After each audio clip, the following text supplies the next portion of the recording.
৪১ বছর ধরে পরিত্যক্ত সেই রানওয়ে, যেখানে একসময় ব্রিটিশ যুদ্ধ বিমানের ছায়া পড়ত, সেই ঠাকুরগাঁও বিমানবন্দরে হঠাৎ নেমে পড়লেন সেনাবাহিনীর প্রধান জেনারেল ওয়াকারুজ্জামান। সাথে ছিলেন উচ্চপদস্থ সামরিক কর্মকর্তারা। কিন্তু কেন এই পরিদর্শন? এই নীরব সফরের পেছনে কি কোনো কৌশলগত বার্তা লুকিয়ে আছে? চিকেন নেক করিডোর নিয়ে ভারত কি এবার চাপের মুখে পড়ছে? চলুন বিশ্লেষণ করি।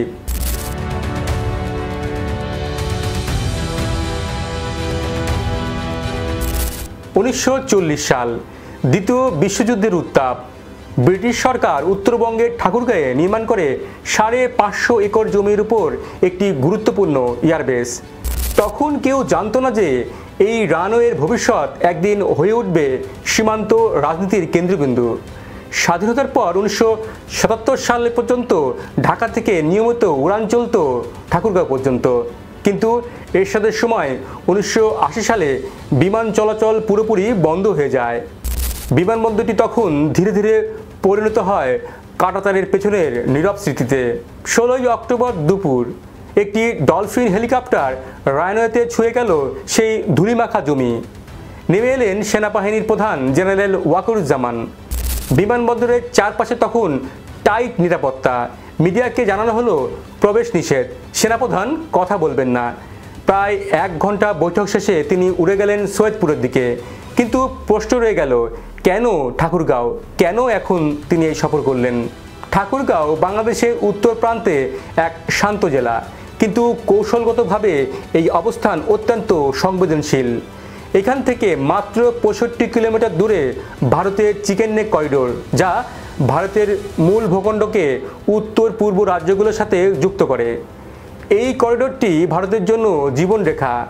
মাত্র 22 কিলোমিটার চওড়া এই ভূখণ্ড দিয়ে প্রতিদিন পণ্য, সেনা সরঞ্জাম এবং যোগাযোগ চলে। ভারতের নিরাপত্তা বিশ্লেষকরা বারবার বলছেন, যদি কোনো দেশ এই করিডোরের আশেপাশে কৌশলগত উপস্থিতি বাড়ায়, সেটি ভারতের জন্য ভয়াবহ হুমকি হতে পারে। মাত্র কয়েক মাস আগেই 2025 সালের মে মাসে অন্তর্বর্তী সরকার পাশের জেলা লালমনিরহাট বিমানবন্দর পুনরায় চালুর উদ্যোগ নিয়েছিল। ভারত তখন সরাসরি উদ্বেগ প্রকাশ করে। এনডিটিভি রিপোর্ট করে যে চিকেন নেকের পাশে চীনের প্রভাব বাড়ানোর আশঙ্কা করছে নয়াদিল্লি।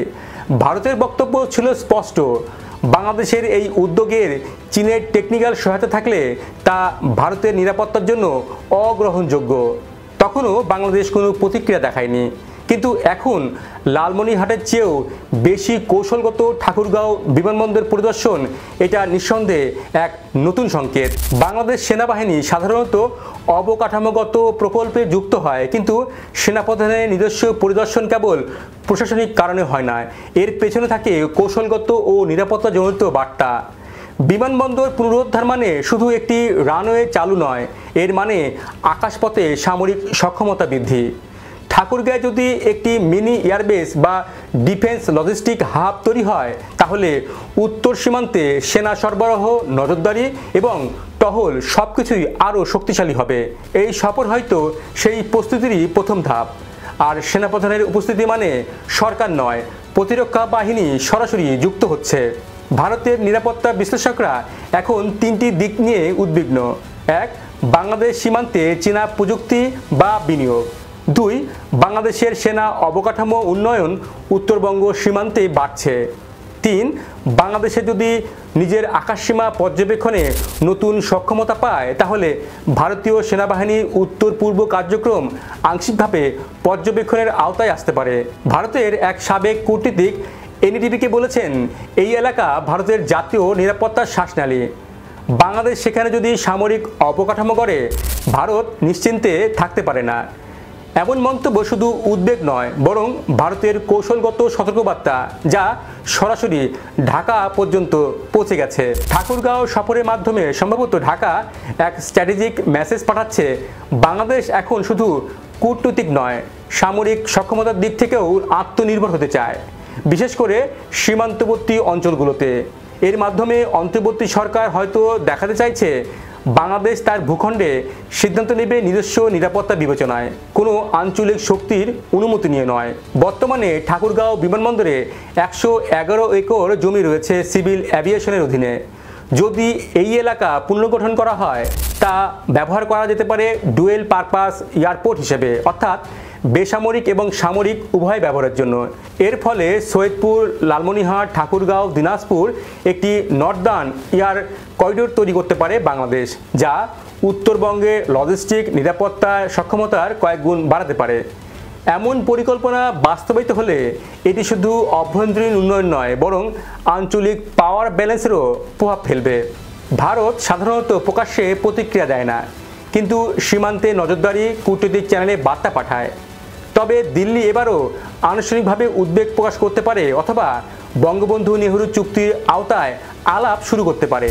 তবে ভারতের মূল আশঙ্কা, বাংলাদেশের প্রতিরক্ষা প্রকল্পে যদি কোনো চীনা টেকনিশিয়ান, রাডার সিস্টেম বা লজিস্টিক সংযোগ থাকে তাহলে তা দিল্লি রেড জোন হিসেবে চিহ্নিত করতে পারে।